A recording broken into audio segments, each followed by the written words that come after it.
ඒ වගේම මේ රටේ මේ ප්‍රශ්න දැන් බලන්න ගෑස් ප්‍රශ්නේ මේක දැන් ආණ්ඩුව බලනවා යුද්ධයට දාන්න ගෑසුයි තෙලුයි දෙකම. යුද්ධයට ගෑසුයි තෙලුයි දෙකම දාන්න එපා. මම දෙසැම්බර් මාසේ 18 වෙනිදා ගරු කතානායකතුමා ගෑස් හිගයක් එනවා කියලා මේ පාර්ලිමේන්තුවේ කිව්වා. හැන්සාඩ් ගත වෙලා තියෙනවා.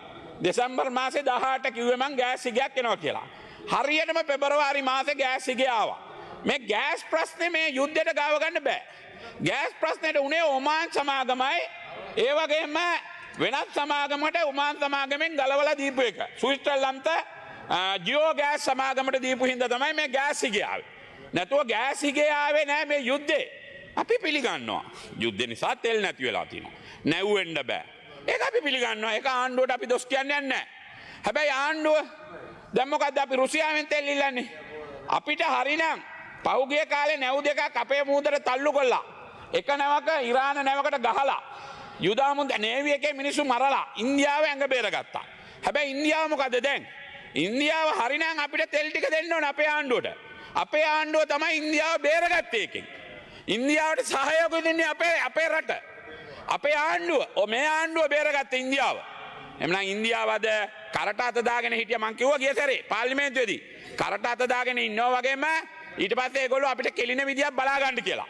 ඒක නිසා මං කියන්නේ ඉන්දියාවටත් කියන්නේ තෙල් ටිකක් අපිට දෙන්න කියලා. ගෑස් ප්‍රශ්නෙට වග කියන්න ඕන මේ ආණ්ඩුව. මොකද මේ ගෑස් ප්‍රශ්නේ ගැන හිතන්නේ නැතුව නැව් පහක් තිබ්බ සමාගම අයින් කළා. නැව් දෙකකට දීපු හින්දා තාමත් අදින්නේ නැව් දෙකෙන් ගෑස්. නැත්තම් මේ ගෑස් ප්‍රශ්නේ නෑ. තෙල් ප්‍රශ්නේ පිළිගන්නවා අපි. තෙල් නෑ ගන්න විදියක් නෑ නැව් වෙන්න විදියක් නෑ.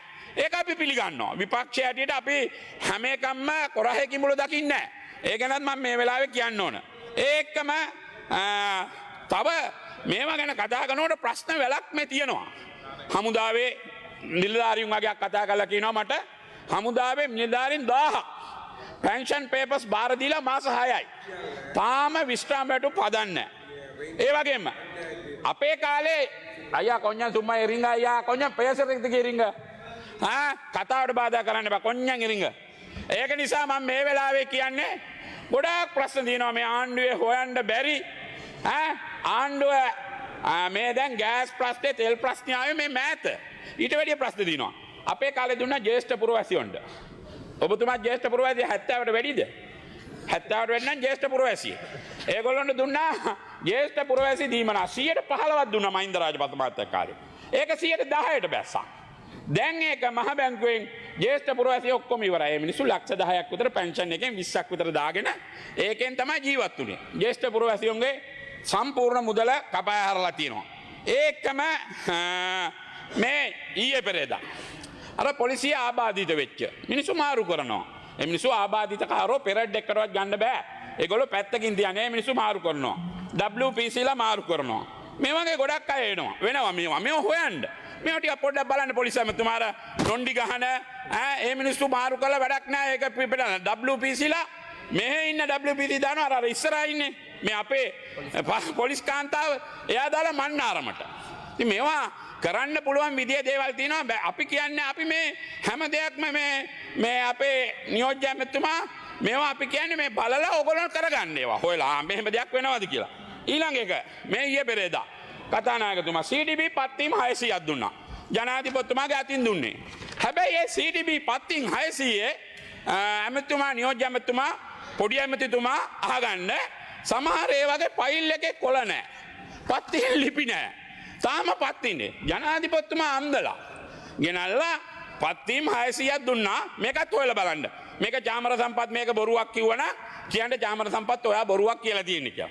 ඉතින් ඒක නිසා මේක බොරුවක් වුණත් කමක් නැහැ. චාමර සම්පත් පාර්ලිමේන්තුවේ කියනවා නම් ඒකට නැවත ප්‍රතිචාරයක් දක්වන්න. ඔන්න ඕක එක ප්‍රශ්නයක්. පත්වීම් දෙක දීලා මේ මිනිස්සු පත්වීම් අරන් යනකොට ඒක බොරුවක්. තාම ගෙවල් වල මිනිස්සු. ඉතින් ඒ වගේ ගොඩාක් ඒවා මං ගාවට එනවා. ඉතින් මං ඕවා මේ කතා කරනවා මේ පාර්ලිමේන්තුවේ. මොකද මේවා කතා කරේ නැත්තම් ලොකු ප්‍රශ්නයක් එනවනේ. දැන් සිවිල් ආරක්ෂක. සිවිල් ආරක්ෂක කියන්නේ හරිම අමාරුවෙන් ජීවත් වෙන මිනිස්සු. සිවිල් ආරක්ෂක. ඒගොල්ලොන්ගේ තිබ්බා කෑම දීමනාවක් දුන්නා. සිවිල් ආරක්ෂක. ඒගොල්ලෝ අරහෙට මෙහෙට මාරු කරනවා. ඒ මිනිස්සු පොලිස් නිලධාරීන්ට වගේ කෑමට දුන්න පොඩි දීමනාවක්. ඒක කපලා.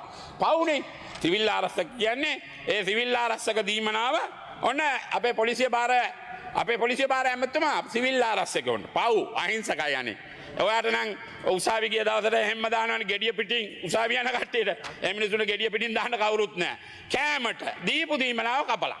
අනේ ඒ ගැන පොඩ්ඩක් මේ පොලිස්පතිතුමාගේ චක්‍ර ලේඛනයේදී ඒ ගැන පොඩ්ඩක් බලන්න. ඒක හොඳ දෙයක්. මේවා අපි කියනවා ඊළඟට මේ බලන්නකො මේ අධිකරණ ඇමතුමා පොඩ්ඩක් අහගන්නකෝ. ඔය අධිකරණ ඇමතිට කතා කරන්නකෝ. පිටිපස්සට හැරිලා ඉන්නේ මේ අධිකරණ ඇමතුමා අර බලන්න ඉන්න විදිහ කැතයිනේ. රටේ අධිකරණ ඇමති කෙනෙක්නේ මට පිටිපස්ස ආරෝගෙන අධිකරණ ඇමතිතුමා මේ මුණ පොඩ පෙන්නන්නකෝ. මේ මුණ පොඩ පෙන්නන්නකෝ. මොන බලන්නකෝ අධිකරණ ඇමතුමා. රටේ වගකියුතු ඇමති කෙනෙක් නේද ඔයා? අර මේ සාමදාන විනිශ්චයකාරයාට දැන් මෙඩිකල් දෙන්නලු. මේක මාර කෙලිනි මේවා. සාමදාන විනිශ්චයකාරුන්ට මෙඩිකල් දෙන්නලු. වෛද්‍ය පරීක්ෂණයකට යන්නලු. ඒ මිනිස්සු මැරෙන්න මොහොතේ හරි සීල් එක ගහනවා. අධිකරණ ඇමති ගහලා අලුත් චක්‍ර ලේඛනයක් අර අහිංසක සාම විනිසුරුකාරන්ට කෙලින්න තමයි ඔයාලා හැත්ති. ඒකට තමයි ඔයා වෙලා හැත්ති වෙන්නේ අපි දන්නවා. එදා මේ නැති ලෙඩ දාගන්න එපා. මේවා ඔක්කොම ඕගොල්ලන්ට ගොඩ ගහපු ඡන්ද. අපිට ගැහුවේ මට 19000යි අර විද්‍යාරත්නට 2,90,000යි.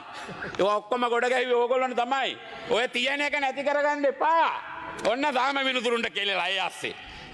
ඒ විතරක් නෙමෙයි. ඉතින් මංගාව ඉතින් මම එනේවා කියන්නත් එපා.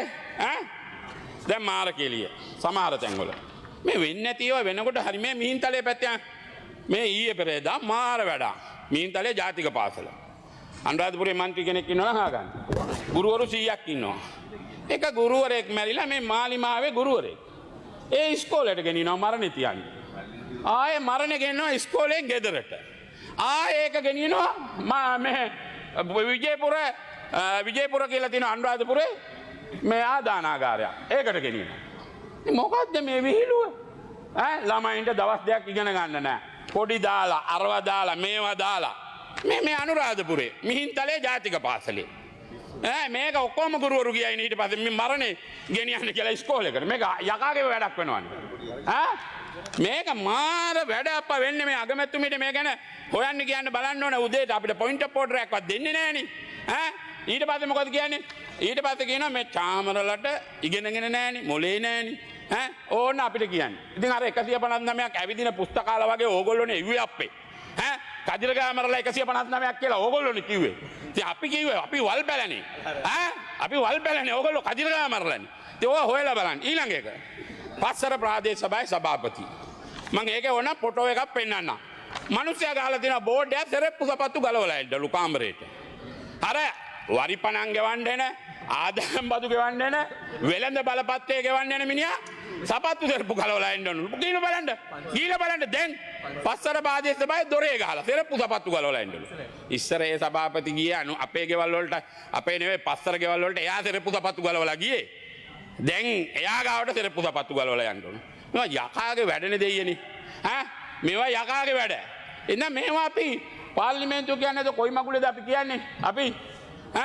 අපි ඒවා ඉතින් පාර්ලිමේන්තුවට ඇවිල්ලා මේවා ගැන මතක් කරනවා. ඉතින් මේවා මගේ වෙලාව ගන්න එපා මේ අපේ ඔබතුමා විතරයි මේ පාර්ලිමේන්තුවේ ඉන්නේ. ඔබතුමා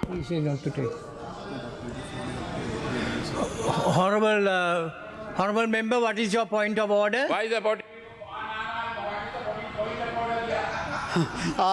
මන්ත්‍රීතුමා මොකද්ද point of order? ගරු නියෝජ්‍ය කතානායකතුමනි අපේ ගරු මන්ත්‍රීතුමා කතා කරද්දී අර ආබාධිත පොලිස් නිලධාරීන්ට ආබාධිත කාර්යයා සහ ආබාධිත බව අඟවන පද පාවිච්චි කරා මං හිතනවා ඒක අපිට කරපු අපහාසයක් විදියට මං ඉතාමත් සම්පත් you may continue. එහෙමනම් මෙමය ඔබතුමා ආබාධිත කෙනෙක් අපි ගරු කරනවා.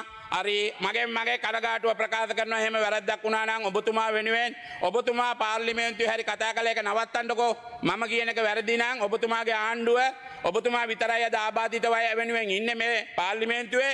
එහෙමනම් ඔබතුමා ඒ අය වෙනුවෙන් මගේ කනගාටුව එහෙම දෙයක් කියවුණා නම් මම කනගාටුව ප්‍රකාශ කරනවා ඔබතුමා කියන්න. අන්න ඒක හොඳ. බොහොම හොඳයි ඔබතුමා මේ ප්‍රශ්නේ මතු කිරීම ගැන. මම ඒකටත් සතුටු වෙනවා. ඊළඟ එක තමයි මේ බස්නාහිර පළාතේ බුද්ධ්‍යන්තයේ 140ක් 150ක් විතර දැන් බුද්ධ්‍යන්තයේ මාරු කරලා තියෙනවා. බස්නාහිර පළාතේ පොලිසිය භාර ඇමතුමා.